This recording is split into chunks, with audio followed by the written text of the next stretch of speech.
My father, Rai Bahadur Shri Badri Prasad, was a leading lawyer of his time in 1892 at Shahjahanpur. He was a great scholar of history.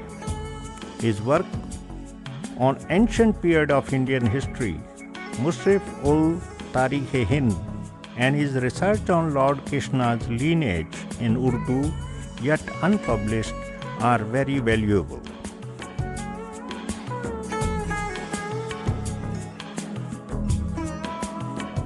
At every stage of life, my mother taught me the lesson: be honest and do not steal. And this became a part and parcel of my living.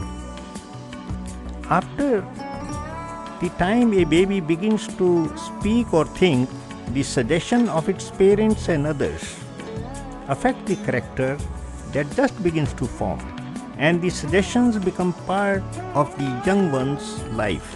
When one reaches boyhood, these suggestions continue to work a good deal. Since thinking starts from the age of 8 or 9, he begins to form himself.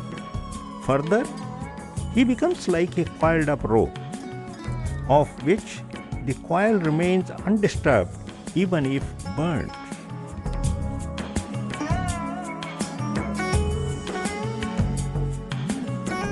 During my childhood, I often saw my mother performing traditional worship.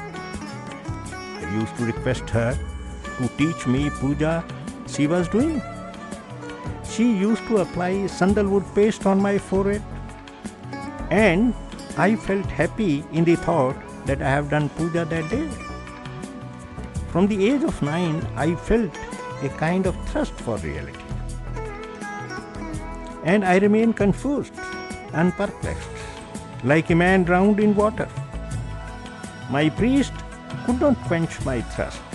I was praying all the time for a good and capable master, and decided if I went at all with this idea to anyone, I would definitely accept him as my master.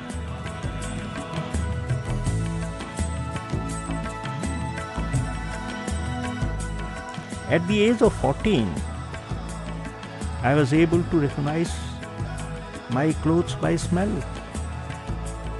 and also could know the character of a man by the smell of his perspiration. I became interested at the age of 15 or 16. I became interested in philosophy and began to think out the problems in my own way. Since my brain had become philosophical, and correctness was also there because of concentration, with its help I started curing patients, but not on a large scale.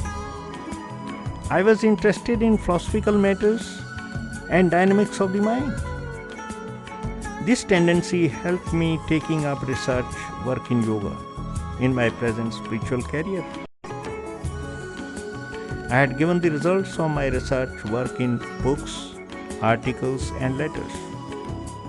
At Sitapur there was a good gathering, and I suggested that the saints of India should take up research in yoga, which has not so far been done. Research work in yoga is not very difficult. The first criteria is that the worker must be a yogi of high caliber with full experience and knowledge of all the superconscious states. His thinking should be correct. If you think a little, that must be correct, and the signal of the heart should verify it. The problem is, people do not care to find out what the divine instruments for the work are. Mind thinks, and heart gives signals for its correctness. The heart gives signals of different nature, but if a man practices, he will know the nature of it.